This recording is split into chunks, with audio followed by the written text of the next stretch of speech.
दोस्तों, श्रद्धा मर्डर जैसा केस एक बार फिर से सामने जो कि आ चुका है। श्रद्धा मर्डर केस के जो कि उसके शरीर को जो कि 35 से 36 टुकड़ों में जो कि कर दिया गया था। पूरे दिल्ली को जो कि दहला दिया था, पूरे देश को दहला दिया था इस घटना ने। लेकिन एक बार फिर से जो कि जोधपुर कांड, जो कि अनीता चौधरी हत्याकांड और कत्ल कहानी जो कि अपने आप के पूरे राजस्थान को हिला कर रख दिया है। आखिर उस कत्ल को अंजाम क्यों दिया और कातिल ने कत्ल क्यों किया, इसके बारे में जो कि पुलिस जो कि तमाम साक्ष्य जुटा रहे हैं। दोस्तों, जोधपुर के रहने वाली एक महिला जो कि ब्यूटिशियन होती है, जो कि उनका नाम होता है अनीता चौधरी। अनीता चौधरी जो कि एक 26 तारीख को दोपहर से ही गायब हो जाती है। अचानक जो कि गायब हो जाती है। गायब होने के बाद तमाम पुलिस और जो कि घर वाले जो कि तलाशी करते हैं और पूछताछ करते हैं और जो कि जगह जगह पर ढूंढना कोशिश करते हैं, लेकिन वो महिला नहीं मिलती है। 27 तारीख और दिन 27 अक्टूबर का वो दिन 2024 का वो दिन था। पुलिस मामले की रिपोर्ट दर्ज कराती है, दर्ज होता है पुलिस मामले में, और जो कि दर्ज कराने के बाद उस महिला की खोजबीन पुलिस चालू करती है। और चालू करने के बाद तमाम साक्ष्य और जो कि गवाह जुटाती है, और जुटाने के बाद सबूत जुटाने के बाद पुलिस उस कातिल तक पहुंच जाती है। पहुंचने के बाद उस कातिल के परिवार को जो कि अरेस्ट करती है, रिमांड पर लेती है और पूछताछ करना चालू कर देती है। तो उस कत्ल का राज, एक एक सारा राज जो कि धीरे धीरे खुलता चला जाता है। दोस्तों, बता दें कि उस कत्ल करने से पहले उस कातिल ने जो कि 3 दिन पहले जो कि जेसीबी से गड्ढा जो कि 10 से 15 फीट जो कि अंदर तक गड्ढा खोदवा दिया था और कत्ल करवाता है। कत्ल करने के बाद उस महिला अनीता चौधरी का 6 टुकड़ों में मीट काटने वाला एक चाकू धारदार से कत्ल कर देता है। कत्ल करने के बाद पैक करता है। पैक करने के बाद परफ्यूम के साथ उस गड्ढे में जो कि अनीता चौधरी का शव को दफना देता है। आइए दोस्तों, इस कहानी के जरिए आपको सुनाते हैं आखिरकार कत्ल अनीता चौधरी को क्यों किया और किस लिए किया। सभी लोग ये जानना चाहते हैं आखिरकार वो चौक क्या थी और क्यों। नमस्कार, प्रणाम, मैं जे बी शर्मा आप सभी का स्वागत करता हूँ। दोस्तों, राजस्थान की एक शहर पड़ता है जोधपुर। जोधपुर काफ़ी रंग मिजाज और हरियाली शहरों में से एक होती है। शहर भी काफ़ी लाजवाब होती है और जो कि शहर खूबसूरती के मायने में देखा जाए तो बहुत ही बढ़िया शहर है। जोधपुर के रहने वाले जो कि एक सरदापुरा सी रोड के रहने वाली अनीता चौधरी और पति का नाम होता है मनमोहन चौधरी। दोनों की आयु जो कि 50 वर्ष के लगभग आसपास ही थी। जो कि अनीता चौधरी जो कि एक ब्यूटिशियन पार्लर, जो ब्यूटी पार्लर की दुकान चलाती थी, अच्छा खासा, जो कि गहने और जो कि भूषण पहनने का जो कि काफ़ी शौकीन भी थी। शौकीन का काफ़ी जो कि आदी थी और जो कि ब्यूटिशियन का काम जो कि करती थी अच्छे खासे से। तमाम लोग उनके जानते थे। एक बहुत बड़ा ब्यूटिशियन की पार्लर की और जो कि ब्यूटी पार्लर की दुकान उनकी बहुत ज़्यादा बड़ा थी। तमाम लोग जो कि हमेशा आते थे उनकी दुकान पे। दोस्तों, बता दें कि एक दिन जो कि दोस्तों 26 अक्टूबर दोपहर 12 बजे अचानक जो कि अनीता चौधरी जो कि गायब हो जाती है अपनी दुकान से। कैसे गायब होती है और क्यों गायब होती है, इसके बारे में कोई साक्ष्य और उसके सबूत नहीं था। धीरे धीरे शाम होता है दोस्तों, 26 अक्टूबर को शाम होता है। घर पे जब अनीता चौधरी नहीं पहुंचती है तो घर वाले जो कि काफ़ी परेशान हो जाते हैं। रोज़ की तरह जो कि शाम को पहुंच जाती थी घर पे और जो कि उस दिन नहीं पहुंचती है। उस दिन अनीता चौधरी नहीं पहुंचती है घर पे। नहीं पहुंचने की वजह जो कि घर वाले जो कि काफ़ी परेशान हो जा रहे थे। तमाम जगहों पर ढूंढने की कोशिश किया, लेकिन कोई अता पता नहीं चला अनीता चौधरी के बारे में। धीरे धीरे रात गुजर गई, जो कि अब आने वाला कल दिन था, जो कि 27 अक्टूबर तक देखते रहे लोग, लेकिन अनीता चौधरी के बारे में कोई जो कि सबूत और जो कि साक्ष्य नहीं मिला कि आखिरकार अनीता चौधरी कहाँ है।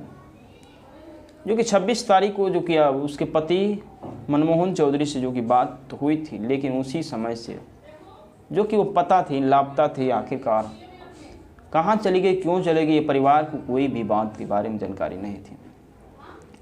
धीरे धीरे 27 अक्टूबर समय आ गया और समय आने के बाद पति मनमोहन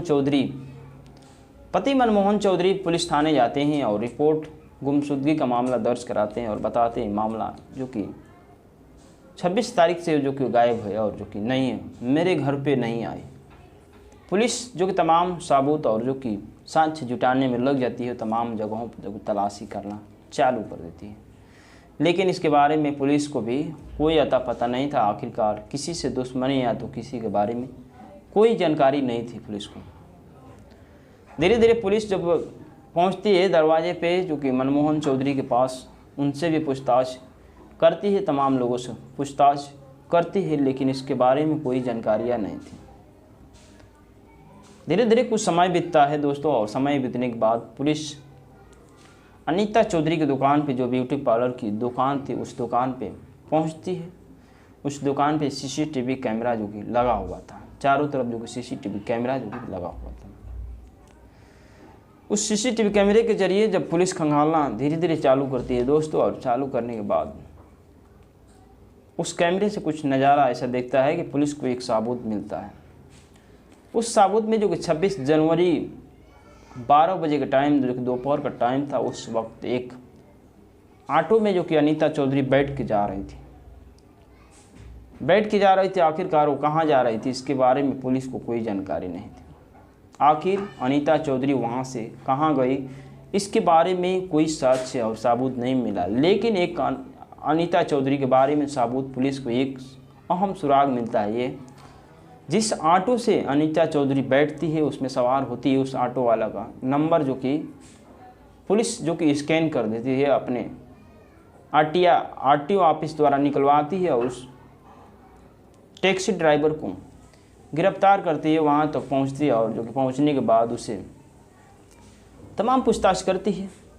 पूछताछ करने के बाद जब उस ऑटो ड्राइवर को लाया जाता है और पूछा जाता है कि आखिरकार उस दिन उस महिला अनीता चौधरी को कहाँ छोड़ा था,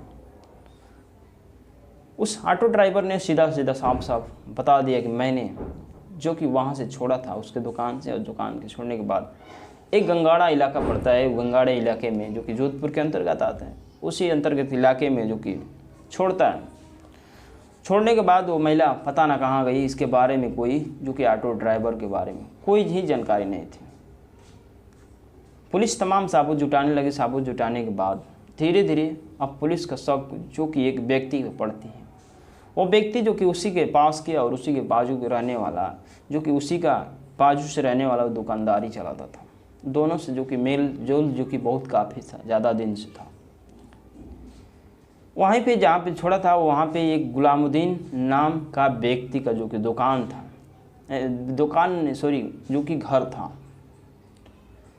उसी घर में जो कि तमाम लोगों से पूछताछ करती है, और जो पूछताछ करने के बाद जो कि जहाँ अनीता चौधरी का ब्यूटी पार्लर का दुकान था, वहाँ भी जो कि गुलामुद्दीन नाम का जो शख्स था, उसका भी दुकान जो कि वहीं उसी के पास था, जो कि अनीता चौधरी को अपने बहन के रूप में जो कि अपना मानता था। लेकिन उसके घर वालों से पूछताछ की जाती है, तमाम जानकारियाँ पूछताछ की जाती है, और पूछताछ करने के बाद पुलिस जब सख्ती से कार्रवाई करती है, सख्ती से कार्रवाई करने के बाद धीरे धीरे इस कत्ल का जो कि एक एक करके के उसकी पत्नी जो कि बताना चालू कर देती है। जो पत्नी बताती है पूरा सारी जानकारी जब पत्नी बताना चालू कर देती है, तो पुलिस जो कि हक्का बक्का रह जाती है दोस्तों।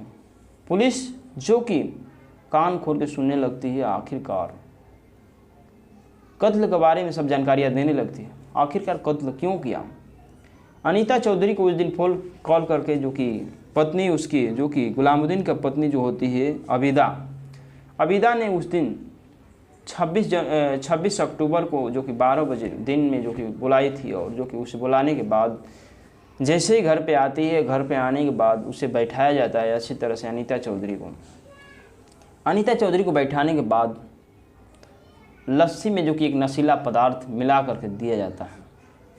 अनीता चौधरी को धीरे धीरे बेहोशी छा जाती है। धीरे धीरे बेहोशी छा जाती है। गुलामुद्दीन और उसके परिवार के लोग जब जानते हैं कि धीरे धीरे बेहोश हो जा रही है, उसकी कत्ल कर देते हैं। दोस्तों, कत्ल करने के बाद उसके सारे गहने जेवरात जो कि उतार लेते हैं। उतारने के बाद दोस्तों बता दें कि एक 10 से 12 फीट 15 फीट तक गहरा खुदवा चुके थे 3 दिन पहले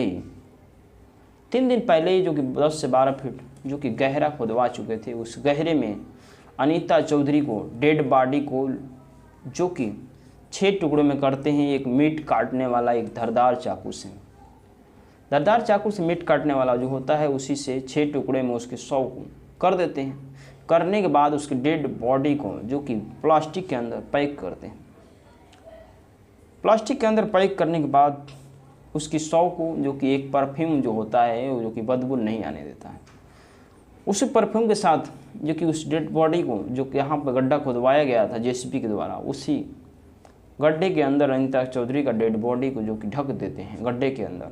और जो कि उस दिन ढकने के बाद जो कि गुलामुद्दीन वहाँ से फरार हो जाता है और गुलामुद्दीन परिवार जो कि एक जो कि कत्ल के बारे में सीधा जानकारी देता है। दोस्तों, लेकिन इसके बारे में कुछ और जानकारियाँ सामने आती है। गुलामुद्दीन एक जुआ खेलने वाला व्यक्ति था जो कि उसके ऊपर 12 लाख से ऊपर तक कर्ज हो चुका था, जो कि वो भी कर्ज से जो कि उसका परिवार काफ़ी परेशान हो चुका था। लेकिन धीरे धीरे उस कत्ल के बारे में सोचने लगता। आखिरकार इस अनीता चौधरी जो कि काफ़ी गहना और जो कि आभूषण पहनी रहती है और जो कि उसका कत्ल करने से कुछ तो हमारा कर्ज जो कि उसके गहने जो कि ले लेंगे, उस गहने से जो कि बेच करके कर्ज कुछ तो कुछ चुका सकता हूँ। इसके बारे में शायद ये सोचा था। कई तमाम ताबूतें जो कि जुटाई जा रही है। पुलिस अभी तो गुलामुद्दीन को जो कि गिरफ्तार नहीं कर चुकी है। लेकिन दोस्तों, जिस महिला को जो कि गुलामुद्दीन अपनी बहन मान करके बहन की तरफ बोलता था, लेकिन बहन को जो कि कत्ल कर देता है। और कत्ल करने के बाद दोस्तों, कत्ल करने से पहले 3 दिन पहले ही जेसीबी से 15 फीट तक नीचे तक गड्ढे खुदवाता है और कत्ल का सारा प्लानिंग धीरे धीरे बनाने के बाद उस दिन जो कि 6 अक्टूबर जो कि दोपहर में उस महिला अनीता चौधरी को बुलाता है और बुलाने के बाद कत्ल करता है। कत्ल करने के बाद बताया जाता है दोस्तों कि अनीता चौधरी जो अंगूठी पहनी थी हाथ की, उस महिला आबिदा थी, उस महिला के पास से मिलता है। आरोपी की पत्नी जो थी, तमाम आभूषण भी जो कि हत्या करने के बाद उसके आभूषण को चुरा लेते हैं। लाखों के जो कि गहना अनीता चौधरी पहनने के शौकीन थे, जो कि काफ़ी गहनों को चुरा लेते हैं और जो कि उसकी 100 को उस गड्ढे के अंदर खोद करके डाल देते हैं। जय हिंद, जय भारत दोस्तों।